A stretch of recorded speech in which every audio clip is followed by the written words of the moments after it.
Welcome back to Body Beautiful. We'll be taking your calls with any questions you might have about Latisse and super long eyelashes. Here's the phone number, 800-440-4884.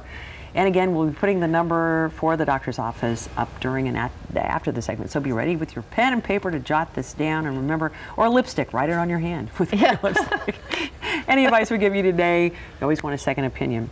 Can people who wear contacts use this stuff? Absolutely. I wear contacts. It doesn't interfere at all? No. Now, no, some people, don't they get a little itchy, a little red? You know, there's some reports in the FDA studies that sometimes people get a little itchy, they get a little red. I have not had one patient complain about it, and the incidences are extremely low. Okay, which leads me to, I don't want to jump the gun on my producer here, but Mindy from Concord, can we take Mindy? Good morning, Mindy. Good morning. You have a question? Yes, I was asking about chemical sensitivities and allergies, and wondering if there's a skin test to do before using the product? No, there's absolutely no skin test that you have to do. The incidence of allergic reaction is extremely small. You know, certainly there's not a correlation between seasonal allergies or anything like that. Okay, now what was that? Was it the bovine collagen? Yeah, the old collagen, because it was derived from cows, and there was nothing worse than having an allergic reaction to something that was injected in your lips that or in your nasolabial folds that you couldn't get rid of until it wore off. So we used to do a skin test and wait for 2 months. Okay, but that's totally unrelated to this. This is not necessary. But of course, in my office, if you ever have a problem with the product, you bring it back. Okay. And we take it back. But by and large, this doesn't usually affect people in that way? No. No. Okay. All right. How about, can you put it on the lower lids? Like, what if you like long lashes on the lower lids? We recommend that you treat only the upper eyelashes. And again, that's because we're minimizing any of the risk of any of the side effects like darkening of the iris or itching or anything, because we're really delivering an incredibly small dose just to the upper lashes. All right. You're a plastic surgeon, a doctor. Give us a little science here. You alluded to it with the pregnant woman about the prostaglandins. Right. This is a prostaglandin. Okay, and prostaglandins occur naturally in your body. This is a chemical that is not native to your body. But what it appears, what they believe the mechanism of action is that it both increases the length of time that any individual eyelash follicle is growing the hair, which is why you get the increased length.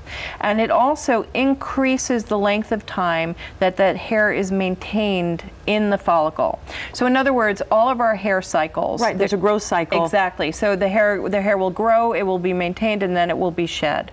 And so what we're doing is increasing the number of follicles that are actually maintaining the hair and the period of length that the hair is growing, which is why they're longer and thicker. Okay, what about color of eyelashes? Because some people have dark and it appears to darken the eyelashes too, but I'm not sure that that mechanism is as clearly understood. But it might in some way relate to the reason that some people can have darkening of their eyes too. Okay, one of the questions our caller was wondering about how if you can put it on your eyebrows, if you want to grow your eyebrows. You know, I've been asked that question a lot, and they're studying it right now. And the initial studies suggest that it would work on the eyebrows too, but right now it's not being recommended for that. The studies are not in. Well, what if you spill it, say, on your knuckles? I mean, is it going to grow hair in places you don't want it? Because hair has different hormonal stimulations in different parts of the body.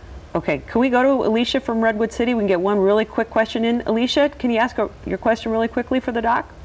Yes, I'd like to find out if this is advisable to use for people who had LASIK eye surgery. Okay, LASIK. There's no contraindication with LASIK eye surgery. Again, it's designed to be kept out of the eye. Okay, so you can wear contacts.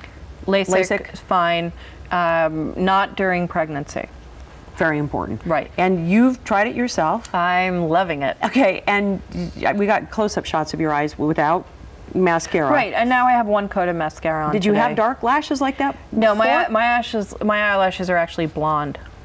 Okay, they're blonde. So it darkened them. Yes, and absolutely. Quickly, your special? My special is buy 2, get 1 free. There's a limited number of these being offered today, and it's for the people who call in and mention Body Beautiful. Okay. So call us. Yeah, thanks, Dr. Lee.